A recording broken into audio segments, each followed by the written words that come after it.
Hello দর্শক, সবাই আমার নমস্কার নেবেন। কেমন আছেন আপনারা সবাই? আশা করি সবাই ভালো আছেন। আমিও ভালো আছি। আজকে আমি আপনাদের একটা মরিচ ডিজাইন প্যাটার্ন সেলাই করে দেখাবো। তো আমি এখানে একটা আসন নিয়ে নিয়েছি, যেখানে আগেও অনেক এই যে সেলাই তোলা আছে।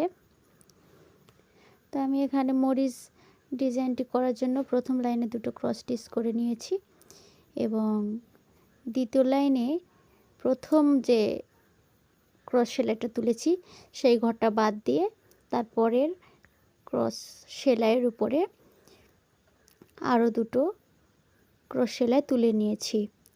এর পরের লাইনে আমি দ্বিতীয় লাইনের যে ক্রস সেলাইটা প্রথমে তুলেছি তার উপর থেকে মোট 3টি ক্রস সেলাই তুলে নিব এবং তারপরের লাইনে এক ঘর বাদ দিয়ে দুটো ক্রস সেলাই তুলে নিয়েছি।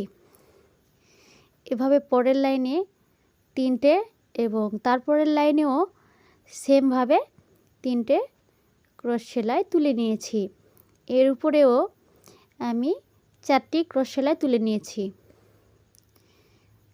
তারপরের লাইনেও আবার 4টি ক্রস সেলাই তুলে নিয়েছি। এরপর লাইনটা সবাই ভালো করে খেয়াল করুন যে 4টি ঘরের ক্রস সেলাই তোলা হয়েছে, তার বাম পাশে একটি ঘর বাড়িয়ে আমি এখানে 5টি ক্রস সেলাই তুলে নিয়েছি। এরপরের লাইনটাও সেম হবে। এই যে 1 2 3 4 5।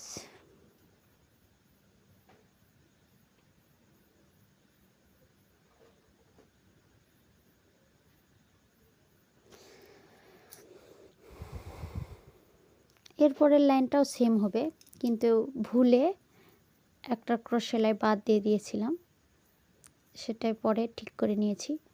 দেখুন কিভাবে সেলাই তুলছি। এই যে করে নিলাম। এরপরের লাইনটা একবারে মরিচের শেষ লাইন তোলা, 2 ধার থেকে দুটো ক্রস সেলাই বাদ দিয়ে মোট 3টি ক্রস সেলাই তুলে নিলাম।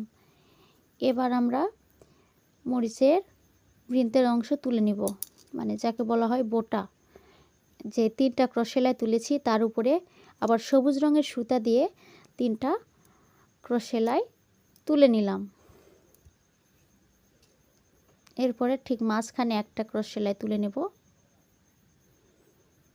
এবং তারপরের লাইনে বাম দিকে এক ঘরে একটা ক্রস সেলাই তুলে নিব, তার উপরেও আবার সেমভাবে একটা ক্রস সেলাই তুলে নিলাম। এভাবে তারপরের লাইন এবং শেষ লাইনে দুটো ক্রস সেলাই তুলে নিলে বাস হয়ে গেল। ধন্যবাদ।